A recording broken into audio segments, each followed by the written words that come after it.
नमस्कार, आज की फाइट में आपका बहुत बहुत स्वागत। मैं हूं आपके साथ मनुराज सक्सेना। आज का मुद्दा है स्कूल की मनमानी, खत्म होगी परेशानी। नया सेशन शुरू हो चुका है। बहुत से पेरेंट्स अपने बच्चों के लिए स्कूल ड्रेस से लेकर कॉपी किताबें खरीद चुके हैं। इस बीच शिक्षा मंत्री मदन दिलावर ने प्राइवेट स्कूलों के लिए नई गाइडलाइन जारी कर दी है। इसके तहत अब प्राइवेट स्कूल 5 साल तक अपने स्कूल की यूनिफॉर्म नहीं बदल सकेंगे।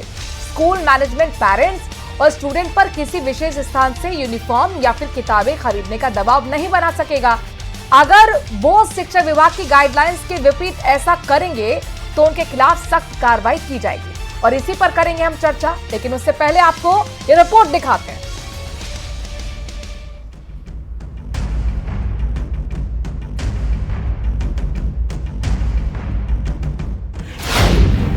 निजी स्कूल की शिक्षण सामग्री यूनिफॉर्म में नहीं चलेगी मनमानी।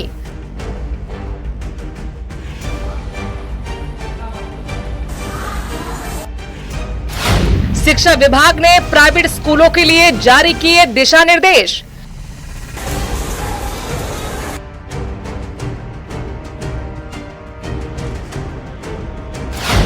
स्कूल या किसी दुकान विशेष से खरीद का दबाव नहीं बनाया जा सकेगा।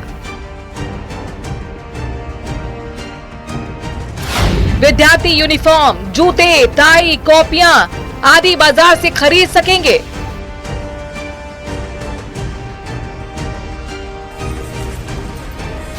निर्धारित यूनिफॉर्म 5 साल तक बदली नहीं जा सकेगी।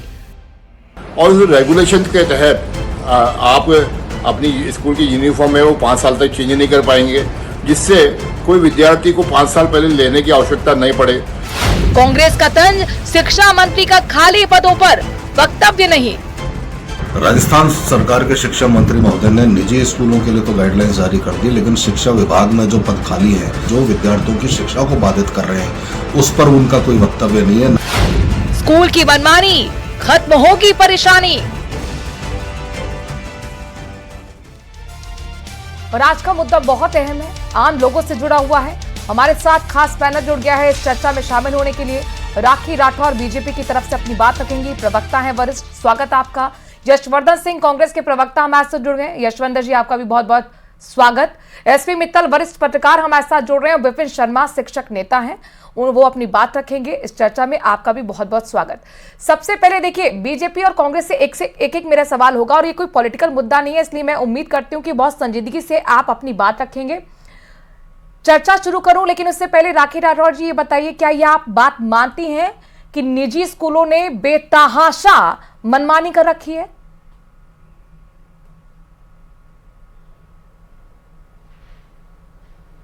राखी जी, आपको ऑडियो मिल रहा है? यशवर्धन जी, आपको अगर ऑडियो मिल रहा हो तो आज एक नेता के तौर पर नहीं, एक अभिभावक के तौर पर आप अपनी बात रखिएगा। आप ये मानते हैं कि निजी स्कूलों ने पूरी तरीके से बिजनेस बनाकर रखा हुआ है, पूरी तरह से अभिभावकों को लूटने का प्लान बना के रखा हुआ है? जी बिल्कुल, मैं आपकी बात से पूरी तरह सहमत हूँ। मैंने अभी मेरे बेटे का एडमिशन करवाया है, उसकी बुक्स वगैरह खरीदी। 7th क्लास में करीब 8,000 रुपए की उसकी बुक्स आई हैं। तो ये बहुत, यानी इतना महंगा कर दिया है शिक्षा को और पूरी तरीके से इसका बिजनेस बना लिया है इसको। तो ये बड़ी इस तरह की बात है। और एज ए पेरेंट हमेशा दबाव में रहता है, वो स्कूल के खिलाफ ज्यादा बोल नहीं पाता, क्यों? उसको लगता है कि उसके बच्चे का एडमिशन किसी भी कारण से कोई बहाना बनाकर उसका रद्द न कर दिया जाए, उसके बच्चे को परेशान न किया जाए। तो बड़ा सेंसिटिव मुद्दा है। और ये जो आज जो ऑर्डर है, ये असल में 2017 का ऑर्डर है। आदरणीय वसुंधरा जी जब सीएम थी उस वक्त का ऑर्डर है, बिल्कुल वो का वही ऑर्डर है। उसको फिर हर साल कंटिन्यू किया जाता है। ये 2019 में भी निकला गया था, फिर लगातार ये किया जा रहा है। लेकिन ये जो बड़ी बड़ी स्कूलें हैं, ये किसी मामले में कोर्ट चली जाती हैं, किसी मामले में किसी भी तरीके से गलियां निकालते हैं। तो ये जो ऑर्डर है एज इट इज पिछले 2017 से लागू है ये ऑर्डर। 5 साल तक आप यूनिफॉर्म नहीं बदलेंगे और बुक्स की जो कीमत है उनको बहुत ज्यादा नहीं बढ़ाएंगे। लेकिन मैं नहीं, तो यशवर्धन जी, आप ये बता रहे हैं कि किसी न किसी तरीके से रास्ता निकाल लिया जाता है निजी स्कूलों की तरफ से, लेकिन 1.5 साल ही जुमा भी सरकार को आए हुए हैं ना, उससे पहले तो आपकी सरकार थी। तो आपने क्या कुछ किया लगाम लगाने के लिए फिर?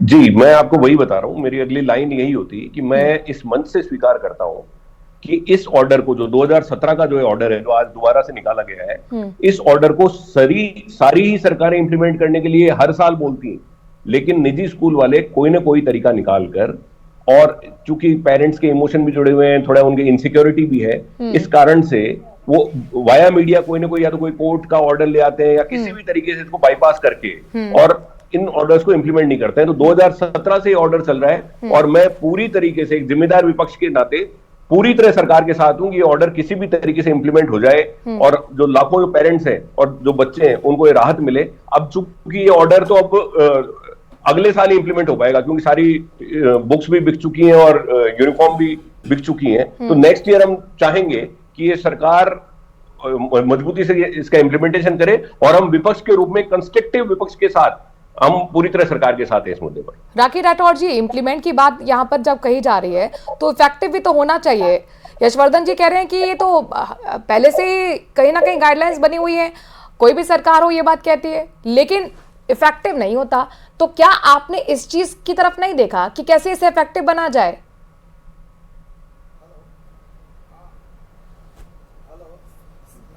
राखी जी, आपको आवाज मिल रही है? ठीक है, आवाज आप तक नहीं पहुंच रही है, हम दुरुस्त कराने की कोशिश करेंगे। इस बीच हमारे साथ एसपी मित्तल साहब भी जुड़े हुए हैं, विपिन शर्मा जी जुड़े हुए हैं, शिक्षक थे। विपिन शर्मा जी, आप भी बहस को सुन रहे होंगे, आप भी चूंकि शिक्षक है तो समझते होंगे कि किस तरीके से यहाँ पर सेवा की बात कही जाती है, लेकिन असल में यहाँ पर पूरा एक बिजनेस पैटर्न चल रहा है। सेल्फ रेगुलाइजेशन यहाँ पर है, रेगुलेटर कोई अथॉरिटी यहाँ पर नहीं कि किस तरीके से नजर रखी जाए कि क्या कुछ हो रहा है। यहाँ पर तो यशवर्धन जी कह रहे हैं कि बाईपास करने का रास्ता भी तरीका ढूंढ लिया गया है। क्या आपको लगता है कि जो अब इस बार गाइडलाइंस बनाई गई हैं, देर नहीं कर दी गाइडलाइंस बनाने में? अगर ये जनवरी दिसंबर में हो जाता तो बेहतर होता। सेशन तो स्टार्ट हो चुका है, 80% तो अभिभावक खरीद चुके होंगे बुक्स। शुरुआत हो जाती है और ये सारे काम उनके निमट चुके हैं, क्योंकि अब 15 अप्रैल आ चुका है। उसके बाद इस तरह के बयान मंत्री जी जारी करते हैं, अगर पहले करते तो ज्यादा श्रेयस्कर रहता। लेकिन इनके लिए इम्प्लीमेंटेशन करने के लिए एक विशेष गाइडलाइन योजना बनाई जाए कि अगर जो स्कूल इस पे नहीं चलेगा तो उसके खिलाफ कार्रवाई की जाए। अगर कुछ कार्रवाई होगी तो निश्चित रूप से ये स्कूल डरेंगे। प्राइवेट स्कूलों का पूरा एक माने की क्रोक है और वो किसी की नहीं सुनते, सरकार की भी नहीं सुनते। वो इतना बड़ा उनका बिजनेस है। तो और सबसे बड़ी बात है, गार्जियन उनकी शिकायत नहीं करते। पिछली सरकार में फीस एक्ट बना, फीस एक्ट लागू हुआ, लेकिन नहीं सुनवाई होती। कुछ सुप्रीम कोर्ट में चले गए, सुप्रीम कोर्ट ने उनसे कह दिया कि आप फीस बढ़ा सकते हो इंफ्रास्ट्रक्चर के हिसाब से, या आपने कोई नए डेवलपमेंट किए, नए नए नित्य तरीके उनके हिसाब से फीस बढ़ाते रहते हैं। और गार्जियंस जो होता है बच्चों का, वो एक सेंसिटिव होता है कि कहीं बच्चे को नहीं निकाल दें या बच्चे को कहीं परिवहन सेवा उपलब्ध नहीं कराए, उसको छोड़ना पड़ जाए, क्योंकि बच्चे को तो पढ़ाना है उनको। तो इस तरह से उनकी जो मोनोपोली है, और जो एक्ट बना पड़ा है उसमें उन्होंने कहा कि 5 गार्जियंस को लेना है, उन्हीं के बच्चे वहां पढ़ रहे हैं, 5 गार्जियंस को लेना, उनको दबाव में तो आएंगे ही उस स्कूल में। तो ये एक तरह का बहुत बड़ा एक कारोबार है, ये उद्योग है पूरा बड़ा, इसमें जूता टाई बेल्ट सब कुछ इन्वॉल्व है। तो कोई रुकने वाला नहीं है, इस गाइडलाइनों से नहीं रुकने वाला जब तक कोई कार्रवाई नहीं की जाए। सरकार अगर कार्रवाई करेगी, सरकार की ढिलाई है या क्या है सरकार को, और ये क्या पैसा उपलब्ध कराते हैं क्या है, जब तक उन पे कार्रवाई नहीं होगी तो ये ऐसे ही चलता रहेगा। इस सत्र तो निकल गया, सरकारी विभाग का जो कैलेंडर है सवेरा पंचांग, उस और ये क्यों नहीं चलते, सरकार क्यों नहीं कहती?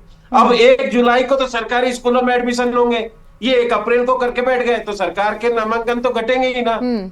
जब सरकार का जो कैलेंडर उस हिसाब से क्यों नहीं चलते? छुट्टियों में स्कूल लगते हैं, ऑर्डर निकाल दिया जाता है हम कार्रवाई करेंगे, लेकिन अब तक आपने देखा, अभी अंबेडकर जयंती थी, महावीर जयंती थी, स्कूल खुले, डीओ साहब ने ऑर्डर निकाले कि कार्रवाई होगी, कुछ होता नहीं। उनको पता है कोई कार्रवाई कर ही नहीं सकता उन पे, वो इतनी बड़ी है हस्तियां, सीबीएसई से मान्यता ले रखी है, उनका तो विपिन जी, आप कुल मिलाकर ये कह रहे हैं कि निजी स्कूल तो सरकार से ऊपर हो गए, तो ऐसे में फिर जिम्मेदारी किसकी है? अगर ये मनमानी हो रही है, लूट हो रही है, तो अभिभावक जाए तो जाए कहां, किसकी तरफ देखे?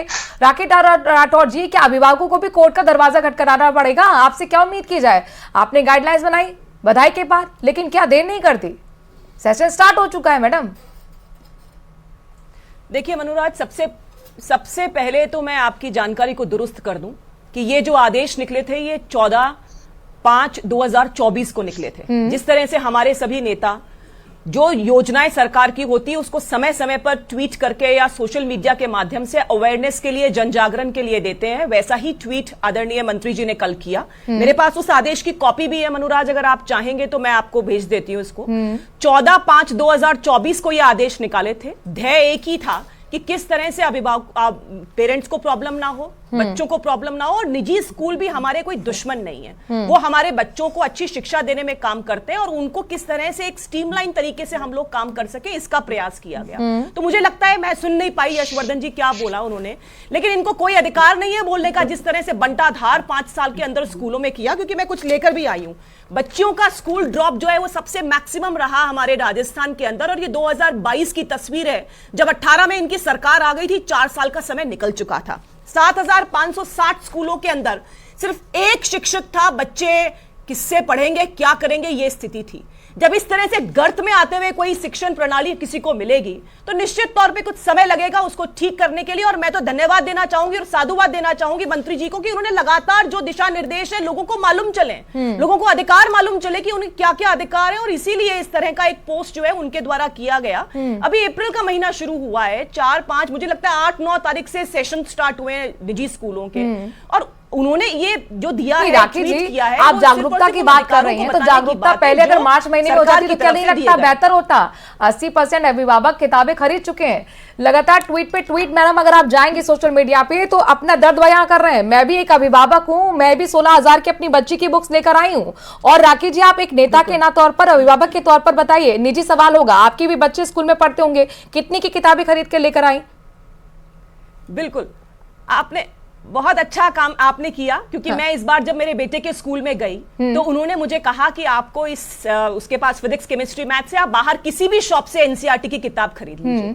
और ये पहली बार हुआ। मेरा बच्चा 11th स्टैंडर्ड में है, और अब तक कभी ऐसा नहीं हुआ कि मुझे स्कूल से किताबें हर बार लेनी पड़ती ही थी, चाहे वो 8,000 की हो, चाहे वो 9,000 की हो, वो 5,000 की हो। लेकिन इस बार पहली बार हुआ, और मैं नाम बताने को तैयार हूं। आपने बहुत अच्छा सवाल किया। यही बदलाव हम चाहते थे। आप लकी होंगी, ऐसे मैडम कई एग्जांपल है, मेरे अपने घर के एग्जांपल है मैडम। आपको सिबलिंग्स पढ़ते हैं, और अगर वो बुक्स पुरानी लेकर आ जाते हैं तो स्कूल मना करता है, डिनाई कर देता है कि पुरानी बुक्स नहीं, सिलेबस चेंज हो गया, हमारा सेट लीजिए।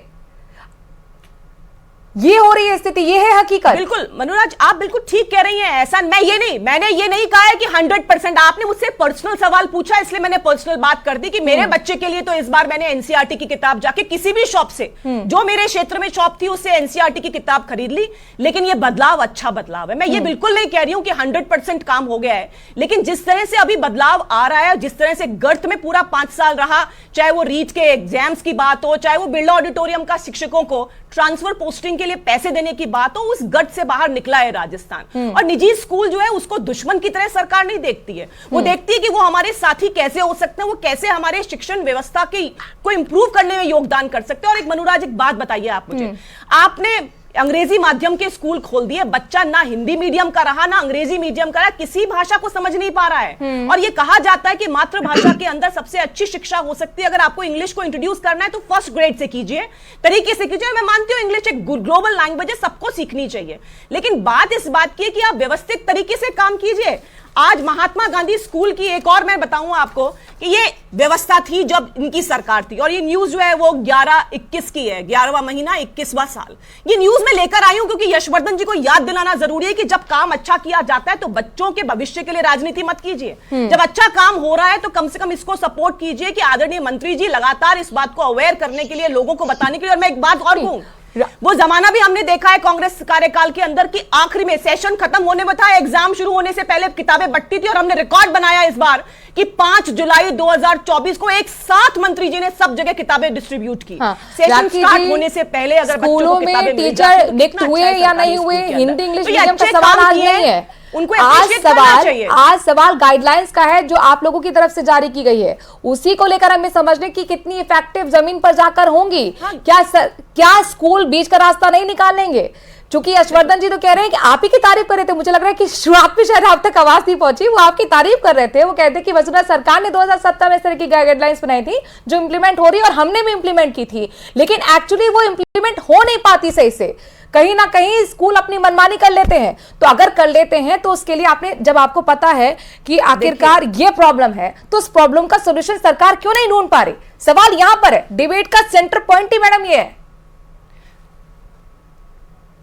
बिल्कुल, देखिए अगर सवाल का जवाब नहीं ढूंढना होता, इस प्रॉब्लम का सोल्यूशन नहीं ढूंढना होता, तो पिछले साल गाइडलाइंस नहीं आती। उन गाइडलाइन में स्पष्ट लिखा हुआ है कि किताब 3 दुकानों पर मिलनी चाहिए, यूनिफॉर्म जो है वो 5 साल चेंज नहीं होनी चाहिए, जो टीम है आपकी उसमें 5 अभिभावक होने चाहिए जिससे कि उनकी ग्रीवेंसेस भी सुने स्कूल। तो आप ये देखिए कि जिस तरह से गाइडलाइन बनाई गई है वो एक नवाचार है, वो नवाचार के बाद हम लोग काम शुरू कर रहे हैं और एक बहुत अच्छी चीज है कि प्राइवेट स्कूल्स भी इसमें हमको कोऑपरेट कर रहे हैं। मैं इस बात को गारंटी से कह सकती हूं कि 80% प्राइवेट स्कूल्स ने इस बात को माना है। हाँ, गुंजाइश है, काम करने की आवश्यकता है और उसमें लगातार काम करेंगे। और मैं तो विपिन जी से भी रिक्वेस्ट करूंगी कि पॉजिटिव लाइए। अभी अभी ये बोल रहे हैं कि महावीर जयंती वाले दिन स्कूल्स खुले थे और स्कूल्स खुलने के बाद उन पर एक्शन भी हुआ, उनको नोटिस दिए गए हैं। तो जिस तरह से सरकार लगातार काम कर रही है, जिस तरह विपिन शर्मा जी भी हमारे लिए सहयोगी हैं, वो हमको हेल्प करेंगे तो हम निश्चित तौर पे सरकार अच्छा काम करेगी। और जब स्कूल्स की हम बात करते हैं तो एक समग्र शिक्षा की अगर बात करूं तो गवर्नमेंट स्कूल भी इंपॉर्टेंट है और निजी स्कूल भी इंपॉर्टेंट है। इसीलिए मैंने निजी स्कूल्स की भी बात की। जब हम टोटालिटी में बात करते हैं तो सबकी बात करनी पड़ेगी मनु हमें। तो इसीलिए मैंने आपसे कहा कि पहले ढर्रा क्या था, एसपी मित्तल साहब अभी चर्चा में शामिल नहीं हो पाए हैं, काफी देर से इंतजार करें, मुझे लगता है उनके पास जाना होगा। एसपी मित्तल साहब, गाइडलाइंस तो सामने आ गई हैं, आपने भी पढ़ ली होंगी, चर्चा इस बात पर हो रही है कि नकेल कसी की सरकार, क्या वाकई नकेल कस पाती है? देखिए मनु, जो यशवर्धन जी ने जो बात कही कि 2017 में जब क्या नाम से शिक्षा राज्य मंत्री वासुदेव देवनानी थे तभी ये गाइडलाइन जारी हुई थी और उसके बाद कांग्रेस के राज में भी इसको रिपीट किया जाता रहा। और अभी कोई नई बात नहीं है, कोई मतलब मदन दिलावर जी ने कोई नई गाइडलाइन जारी की, ऐसा नहीं है, ये पुरानी वाली गाइडलाइन है। ये बात है कि क्या नाम से, जैसा अभी राखी जी बता रही है कि ये 2024 में भी जारी हुई थी और समय पर जारी होगी। लेकिन मुद्दा ये कि क्या इस गाइडलाइन का जो निजी स्कूल है उन पर असर होता है क्या? मैं आपको बिल्कुल दावे से कह सकता हूं इसका कोई असर नहीं होता। उसका कारण यह है कि आखिर प्राइवेट स्कूलों को चला कौन रहा है? प्राइवेट स्कूलों को राजनेता चला रहे हैं, अफसर चला रहे हैं, बड़े बड़े प्रभावशाली लोग चला रहे हैं, जिनकी ये चलते हैं उनके सामने सरकार के दिशा निर्देश कोई काम नहीं रखते। चाहे आप कितने ही गाइडलाइन जारी कर दें, आपको क्या नाम से वहीं से जाके स्कूलों से किताबें लेनी पड़ेगी, ड्रेस लेनी पड़ेगी। और यही नहीं हर साल ये कहते हैं रीएडमिशन। आप देखिए रीएडमिशन के नाम पे ये फीस ले लेते हैं। हाँ। कोई सिस्टम नहीं है, कोई कुछ भी नहीं है। जब तक क्या नाम से शिक्षा माफिया के खिलाफ सख्त कार्रवाई नहीं की जाएगी। राखी जी अभी चूंकि सत्ता में है, मुझे लगता है कि क्या नाम से उनकी जवाबदेही नहीं एसपी मित्तल साहब, लेकिन वो तो कह रही है कि 80% स्कूल कॉपरेट कर रहे हैं, वो तो ये कह रही है। नहीं कर रहे हैं, नहीं देखिए मैंने जहां तक मेरी जानकारी में हाँ। वो नहीं कर रहे हैं। और आप देखिए मनु की जिस तरीके से अखबारों में विज्ञापन आ रहे हैं, मतलब कोचिंग सेंटर और स्कूल का विज्ञापन एक साथ आ रहा है। अखबारों के फ्रंट पेज पे विज्ञापन आ रहे हैं कि हम आपके बच्चे को कोचिंग भी देंगे और क्या नाम से स्कूल की शिक्षा भी देंगे। किसकी आप बात कर रहे हैं? उनके खिलाफ देखिए कार्रवाई करके दिखाएं। राखी जी, उनके खिलाफ कार्रवाई करके दिखाएं। अपना वक्त याद कर लीजिए।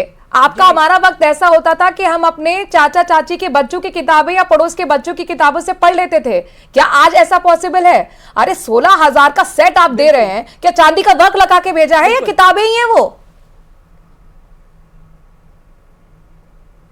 इसीलिए मैं कहना चाह रही हूं कि सरकार ने एक नवाचार भी करने का काम किया है। अब पूरे प्रदेश के अंदर, चाहे वो निजी स्कूल हो चाहे वो सरकारी स्कूल हो, एक ही तरह की किताबें जो हैं कि एक ही पैटर्न पे किताबें चलाने का काम किया जा रहा है। और मोस्ट प्रोबेबली एनसीईआरटी को वो देखिएगा आप, जैसे इस बार जो सरकारी जो कैलेंडर है वो जुलाई से स्टार्ट होगा। 10 साल बाद एक नवाचार किया गया मंत्री जी द्वारा, क्योंकि मई के महीने में जब सेशन स्टार्ट होता है बहुत गर्मी होती है और मुझे लगता है, और जिस तरह से एक एजुकेशन साइकोलॉजी की भी बात होती है कि बहुत गर्मी के अंदर पढ़ना, बच्चे का जाना संभव नहीं है, तो एक नवाचार जुलाई से स्टार्ट किया जा रहा है। और उसमें इस बार एनसीईआरटी की किताबें, क्योंकि आगे जाके बच्चा कंपटीशन जो है वो आप जुलाई से स्टार्ट करेगी, लेकिन निजी स्कूल तो अप्रैल से स्टार्ट कर देते हैं, मार्च में जैसे एग्जाम खत्म होते हैं। सीबीएसई का तो आप जानते होंगे ना मैम।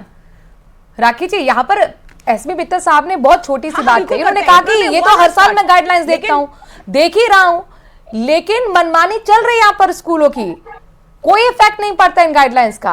तो तो अब सवाल आपसे ये बनता है कि कैसे इफेक्टिव आप इसे करेंगी? मैंने आपसे बताया जी, कुछ कैसे जगह पे इफेक्टिव समस्या करेंगी? है और मैंने अपना उदाहरण देके बताया। आप चाहें तो चेक करवा लें, आप चाहें तो वो जिस स्कूल में मेरा बच्चा पढ़ता है उसमें चेक करा ले, वहां बदलाव हुआ है और बहुत सारे पेरेंट्स इसको अप्रिशिएट कर रहे हैं। मुझे लगता है कि अगर कोई प्रॉब्लम हो रही है और वो कई सालों से, जैसे मित्तल साहब ने भी कहा, कई सालों से प्रॉब्लम अगर है वहां पर, तो उसको खत्म करने के लिए थोड़ा समय लगा। इसीलिए गाइडलाइन समय समय पर दी जाती है अवेयरनेस के लिए कि देखिए आपके पास ये आपके अधिकार हैं और आप बताइए। सरकार, देखिए मुझे लगता है, और हमारे प्रदेश के अंदर एक ऐसे शिक्षा मंत्री हमें मिले हैं जिन्होंने ईमानदारी से शिक्षा के स्तर को बढ़ाने का काम किया। और पिछली गवर्नमेंट के अंदर किस तरह के एलिगेशन शिक्षा मंत्री पे लगे, रीट की परीक्षा क्या क्या धांधलियां हुई, रीट को अगर किसी ने चीट बोल दिया तो जेल भेज दो, इस तरह के स्टेटमेंट आए। 3 साल बाद हमने रीट कराया और मुझे गर्व है ये कहते हुए कि एक पारदर्शी तरीके से एग्जाम कंडक्ट हुआ।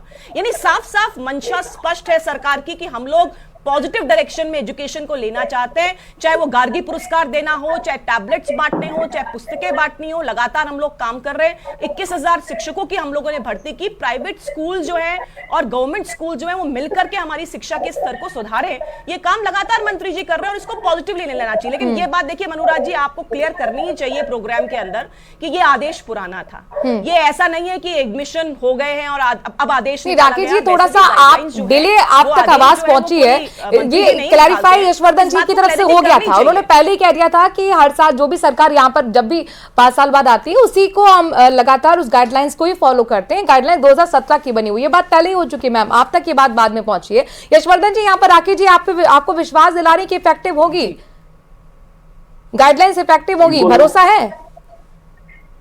मैं ये कह रहा हूं कि राखी जी सफल हो, ये सरकार सफल हो, as a parent, as a जिम्मेदार विपक्ष हम भी यही दुआ करते हैं। और ये सरकार सफल होगी तो हम सब लोगों को राहत मिलेगी। मेरा ये कहना है मनोराज जी कि इसमें जैसे लीगल पॉइंट ऑफ व्यू से देखते हैं तो कोर्ट के जो ऑर्डर्स हैं वो बड़े ग्रे होते हैं, ब्लैक एंड व्हाइट नहीं होते हैं। वो जो ग्रे एरिया है उसको बहाना बनाकर प्राइवेट स्कूल जो है वो नए से नए राइडर लगाते रहते हैं। और मैं फिर कह रहा हूँ, राखी जी को उस वक्त आवाज नहीं आ रही थी, बीइंग ए पेरेंट मैं कह रहा हूं कि मैं मेरे बच्चे की स्कूल के खिलाफ मुहिम नहीं चला सकता, क्यों मुझे लगता है इनसिक्योरिटी होती है कि भाई मेरे बच्चे के साथ कुछ गलत नहीं हो, उसको निकाल नहीं दिया जाए।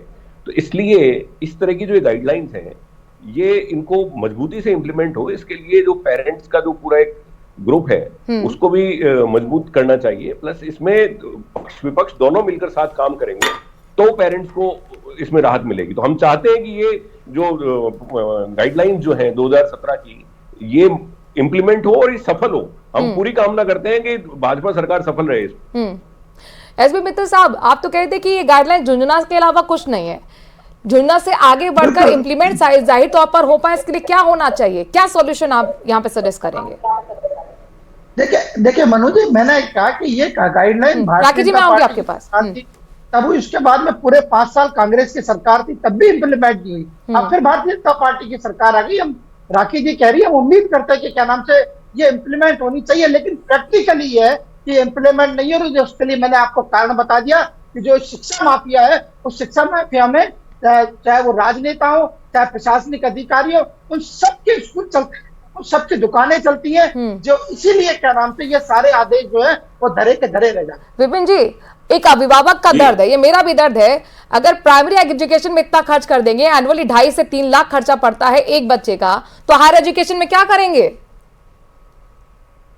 निश्चित रूप से मैडम, अब तक इतने साल हो चुके, किसी भी स्कूल की अगर मान्यता रद्द की हो तो सर वो स्कूल वाले भी डरे। एक पंजाब स्टेट में कलेक्टर के पास एक व्यक्ति पहुंचा मेरे बच्चे की टाई बेल्ट के लिए, उसकी मान्यता रद्द कर दी तो बाकी स्कूलों को सबक आ गया। आपने स्कूल खोला, आपने नोटिस दे दिया, उनको पता है नोटिस पे कोई कार्रवाई नहीं होगी। जब तक कोई बड़ी कार्रवाई नहीं होगी इनके खिलाफ, जब तक कुछ भी नहीं होगा। राखी मैडम बात कर रही थी, सुलझी हुई है, बहुत अच्छी प्रवक्ता है, अपनी पार्टी को अच्छा डिफेंड करती है। मैं ये कहना चाहता हूँ, महात्मा गांधी स्कूल खोले आपने, जुलाई में बच्चों के टीचर उपलब्ध कराने के लिए शिक्षकों की परीक्षा ली, पूरा सत्र गुजर चुका, बोर्ड की परीक्षाएं हो चुकी। 7 लाख बच्चों का क्या दोस्त था वहां टीचर। राखी जी, एक्शन होगा जो गाइडलाइंस को क्रॉस करेगा स्कूल, ये बताइए आप। निश्चित तौर पे मैं तो ये कहूंगी कि एक अभिभावक के रूप में बच्चों का प्रोग्रेस, चाहे आपके बच्चे हों चाहे मेरे बच्चे हों, उन सब बच्चों के प्रोग्रेस के लिए हमें काम करना चाहिए। और मैं तो यशवर्धन जी से व्यक्तिगत रूप में मैं बात करके वो स्कूल का नाम भी लूंगी, कि कौन सा स्कूल है और मंत्री जी से रिक्वेस्ट करके उस स्कूल पे एक्शन लूंगी। जब तक इंडिविजुअली हम लोग मिलकर के यहाँ बातचीत करने से कुछ नहीं होगा। मैं तो ये चाहती हूँ कि इस निजी स्कूल भी काम करें और साथ ही सरकारी स्कूल की गुणवत्ता भी इतनी अच्छी हो कि बच्चों के पास, अभिभावक के पास ऑप्शंस हो। जिस तरह से बहुत महंगे स्कूल्स की आप बात कर रहे हैं, उससे निजात दिलाने का तरीका एक पैरेलल। बहुत अच्छा लगा कि किसी ने पॉलिटिकल एंगल इस पूरे चर्चा को नहीं दिया, चूंकि सीधे आम लोगों से जुड़ा हुआ मुद्दा था, अभिभावक से जुड़ा हुआ था। और देखिए, चर्चा करते करते मुझे एक चीज याद आई, टेलीकॉम कंपनी, आपको याद होगा कैसे मनमाने दाम वसूलती थी, चार्जेस वसूलती थी, उसके बाद फिर ट्राई यानी कि एक अथॉरिटी बनी। और इसीलिए उम्मीद करते हैं कि स्कूलों पर हंटर चले, मनमानी पर रोक लगे, इसके लिए भी एक अथॉरिटी का यहां पर होना बेहद जरूरी है। फिलहाल सभी मेहमानों का बहुत बहुत शुक्रिया इस खास चर्चा में शामिल होने के लिए। वक्त थोड़े से ब्रेक का है, खबरों का सिलसिला जारी है न्यूज़ 18 राजस्थान पर।